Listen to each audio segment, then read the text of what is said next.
इस लेक्चर में हम बात करने जा रहे हैं deviation of light due to reflection. तो सिंपल सा डेविएशन का क्या मतलब है कि जो आपका मेन टारगेट है या जो आपका मेन पाथ है उससे आप भटक जाते हैं तो कहा जाता है कि आप डेविएट हो गए, अपने पर्पज से, अपने एम से डेविएट हो गए। तो यहाँ पे हम बात करें deviation of light ray due to reflection. तो डेविएट होने के लिए आपका जो मेन पर्पज है, डेविएट होने के लिए कोई ना कोई रीजन होता है। आप कॉलेज जा रहे हैं, आप क्लास करने जा रहे हैं, रास्ते में फ्रेंड मिल गया, कहा चलो सिनेमा चलते हैं। तो आपका जो मेन पर्पस था, जो मेन टारगेट था, उससे आप क्या हो गए, डेविएट हो गए, यानी हट गए। अब तो यहाँ पे रीजन क्या हुआ, आपका फ्रेंड हुआ, फ्रेंड ने आपको सलाह दी चलो यार छोड़ो, आज क्या क्लास करना, चलो आज पिक्चर चलते हैं। तो हम इस लेक्चर में बात करेंगे डेविएशन ऑफ लाइट की, और उसका रीजन क्या है, रिफ्लेक्शन। यानी लाइट जो रिफ्लेक्शन की वजह से अपना पाथ बदल लेता है उसे हम क्या कहते हैं, डेविएशन कहते हैं। ठीक है, तो फिजिक्स के लैंग्वेज में जो इसका डेफिनेशन है वो ये है कि the angle between the direction of incident ray and direction of reflected ray is called angle of deviation, angle of deviation या सिंपली डेविएशन। अब हम बात करेंगे mathematical expression of angle of deviation या सिर्फ डेविएशन का, यानी एंगल ऑफ डेविएशन का मैथमेटिकल एक्सप्रेशन क्या है। तो इसके लिए हम एक प्लेन मिरर बनाते हैं। ये हमारा माना कि प्लेन मिरर है, और नीचे वाला जो ये सिंपल प्लेन मिरर क्या है कि एक ग्लास प्लेट होता है जिसका एक पोर्शन हम सिल्वर्ड कर देते हैं और दूसरा पोर्शन हम फ्री छोड़ देते हैं, जो एज ए रिफ्लेक्टर की तरह बिहेव करता है। तो ये हमारा प्लेन मिरर है, ये हमारा प्लेन मिरर है, और ये ऊपर वाला पोर्शन रिफ्लेक्टर है। कैसे रखा हो, ये हमारा प्लेन का ऊपर वाला पोर्शन रिफ्लेक्टर की तरह बिहेव कर रहा है और नीचे वाला पोर्शन सिल्वर्ड है। ठीक, एक लाइट यहां से इस पे इंसिडेंट हो रहा है। ठीक है, तो ये क्या होगा, रिफ्लेक्ट होगा, ऐसे इंसिडेंट हुआ और ये रिफ्लेक्ट हो गया। रिफ्लेक्शन का नियम ये है कि क्या हो, लाइट रिबाउंड हो जाता है अपने ही मीडियम में, फिर वापस चला जाता है। तो यहां से आप देखते हैं कि अगर ये सपोज करिए कि अगर ये मिरर नहीं होता तो लाइट का डायरेक्शन क्या है, लाइट का ऐसे आ रहा है, ये ऐसे आ जाता है, यानी लाइट ऐसे आगे की ओर निकल जाता है। यानी ये क्या है, हमारा डायरेक्शन ऑफ इंसिडेंट रे, ये हमारा इंसिडेंट रे का डायरेक्शन है, और ये क्या है, डायरेक्शन ऑफ रिफ्लेक्टेड रे, और ये है डायरेक्शन ऑफ रिफ्लेक्टेड रे। तो इसके बीच जो एंगल बनेगा, यानी direction of incident and direction of reflected ray के बीच जो एंगल बनता है उसे हम क्या कहते हैं, डेविएशन, और इसको हम डेल से रिप्रेजेंट करते हैं। यानी ये जो एंगल बना ये हमारा हुआ एंगल ऑफ डेविएशन या सिर्फ डेविएशन। हमें ये डेल का मैथमेटिकल फॉर्म निकालना है, किसके टर्म में, एंगल ऑफ इंसिडेंट के टर्म में।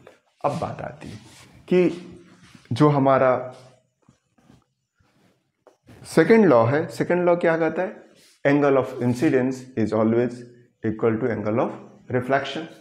तो एंगल कहाँ से मेजर होता है, जहां पे लाइट इंसिडेंट होता है वहां पे एक हम नॉर्मल ड्रॉ करते हैं। इमेजिनरी होता है बेसिकली, लेकिन हम एक रियल नॉर्मल यहाँ पे ड्रॉ करते हैं।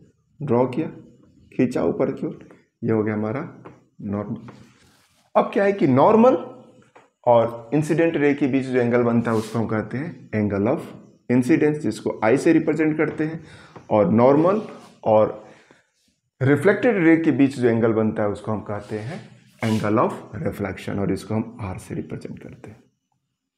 और सेकेंड लॉ से ये साबित होता है कि आई हमेशा बराबर होता है आर के, यानी angle of incidence is always equal to angle of reflection. ठीक, अब हमें डेल का वैल्यू आई के या आर के टर्म में निकालना है। तो अब यहां से देखिए कि ये हमें डेल कितना होगा, तो डेल इज इक्वल टू एक लाइन पे, ये लाइन क्या है, ये लाइन ऐसे सीधे आती है अगर ये मिरर नहीं होता तो, लेकिन ये मिरर की वजह से ये रिफ्लेक्ट हो जा रहा है। तो एक सीधी लाइन पे जो एंगल बनता है कितने का बनता है, 180 का, तो ये पूरा का पूरा जो एंगल है, टोटल एंगल जो है यहाँ से यहाँ तक का, अगर आपको थोड़े बहुत भी मैथमेटिक्स आता है तो ये टोटल एंगल कितने का है? 180 का। अच्छा, अब ये 180 का है, तो ये 180 में से अगर हम इसको माइनस कर दें, तो हमें डेल निकल जाएगा। मान लिया कि अगर हमारा एंगल दिया हुआ है एक, ये कहा जाए कि हमारा 60 है, तो अब ऐसी बात है ये कितना होगा? 120। ये कितना होगा? 120 आया कहाँ से कि हम सिंपल सा कर देते हैं 180 माइनस 60 और ये हो जाता है 120। ठीक, तो डेल कितना होगा? डेल होगा 180 माइनस दिस एंगल और दिस एंगल, यानी इस इतने एंगल को हम बाहर निकाल लें। तो ये क्या है? I plus R। चूंकि I और R क्या होता है? आपस में बराबर होता है, तो हम लिख सकते हैं 180 माइनस 2I। ये हो गया हमारा एंगल ऑफ डेविएशन का mathematical expression in terms of angle of incidence. ठीक, अब ये हमारा डिग्री के टर्म में है। रेडियन के टर्म में क्या लिख सकते हैं? Del equal to 180 equal to होता है पाई माइनस 2I। अब इसके दो कंडीशंस। केस फर्स्ट ये है कि अगर लाइट रे नॉर्मल इंसिडेंट हो रहा हो, लाइट रे नॉर्मल बिल्कुल इस मिरर पे बिल्कुल परपेंडिकुलर इंसिडेंट हो रहा, तो जब परपेंडिकुलर इंसिडेंट होगा तो उस पॉइंट पे इस सरफेस के परपेंडिकुलर हम नॉर्मल ड्रॉ करें तो क्या हो? दोनों लाइन पैरेलल होगी, यानी इंसिडेंट रे और नॉर्मल क्या होगा? दोनों पैरेलल होगा। तो जब दो लाइन पैरेलल हो तो उसके बीच एंगल क्या होता है? 0 का होता है। यानी केस फर्स्ट है कि इफ I इजकल टू 0, यानी if I is the perpendicular, if incident ray is normal to the plane surface, या ये कह सकते हैं कि if incident ray is normal to the mirror. तो जब नॉर्मल होगा तो क्या होगा? बिल्कुल ये लाइट इसी के ऐसे आएगा, तो हमारा नॉर्मल और हमारा इंसिडेंट रे दोनों के बीच एंगल क्या होगा? 0 होगा, क्योंकि दोनों पैरेलल होगा। इंसिडेंट रे और नॉर्मल दोनों पैरेलल होगा, और दो पैरेलल लाइन के बीच एंगल जो होता है 0 का होता है। बहुत ही सिंपल सी बात। तो अब इस फॉर्मूले से क्या हो जाएगा? डेल इजकल टू हो जाएगा पाई माइनस 2, यानी डेल इजकल टू होगा पाई। यानी नॉर्मल इंसिडेंस के लिए जो हमारा डेविएशन होगा वो क्या होगा? पाई, या ये कह सकते हैं और 180 डिग्री। मतलब कि अगर 180 कैसे होगा कि लाइट का जो डायरेक्शन है वो तो ये है, और रिफ्लेक्शन की वजह से वो लाइट ऊपर की ओर बिल्कुल ऊपर चला जाता है उसी डायरेक्शन में। तो दो एंटी पैरेलल लाइन के बीच जो एंगल होता है वो कितने का होता है? 180 का होता है। ठीक, अच्छा, अब हम दूसरा केस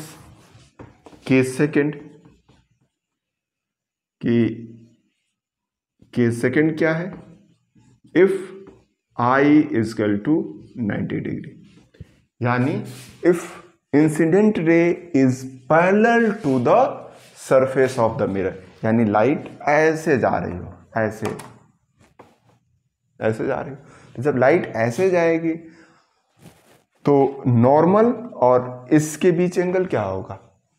ये लाइट ऐसे है और नॉर्मल ऐसे है, तो इसके बीच एंगल क्या होगा? यानी हमारा नॉर्मल ऐसे है और लाइट की जो डायरेक्शन है वो क्या है? ऐसे, तो इसके बीच एंगल क्या होगा? 90 डिग्री का। ठीक, तो डेल्टा यानी डेविएशन या एंगल ऑफ डेविएशन कितना होगा? पाई माइनस 2, और 90 को क्या कहते हैं? 90 डिग्री को पाई कितना होता है, वो होता है आपका π/2, π/2। ठीक है, तो ये हो गया आपका 2 से 2 कट जाएगा, ये हो जाएगा आपका पाई माइनस पाई यानी 0, यानी एंगल ऑफ डेविएशन कितना होगा 0। तो दो केस है कि अगर हमारा लाइट उस मिरर के पैरेलल हो तो डेविएशन 0 होता है, और अगर परपेंडिकुलर हो तो डेविएशन मैक्सिमम होता है, और बाकी किसी अदर एंगल के लिए, किसी अदर एंगल ऑफ इंसिडेंस के लिए हमारा डेविएशन कितना होता है, वो इतना होता है। फॉर एग्जांपल मान लिया कि हमारा एंगल ऑफ इंसिडेंस 30 है, कितना है 30 डिग्री है, तो एंगल ऑफ डेविएशन कितना होगा, वो होगा आपका डेल इजकल टू 180 माइनस 2, यानी ये हो गया 120 डिग्री, यानी एंगल ऑफ डेविएशन कितना होगा 120 डिग्री, क्योंकि ये हो जाएगा आपका 2 इंटू 30 60 हो जाएगा, और 180 में से 60 जाएगा तो कितना 120। तो इसमें हमने ये चीज़ें देखा कि एंगल ऑफ डेविएशन या डेविएशन क्या होता है। Thank you.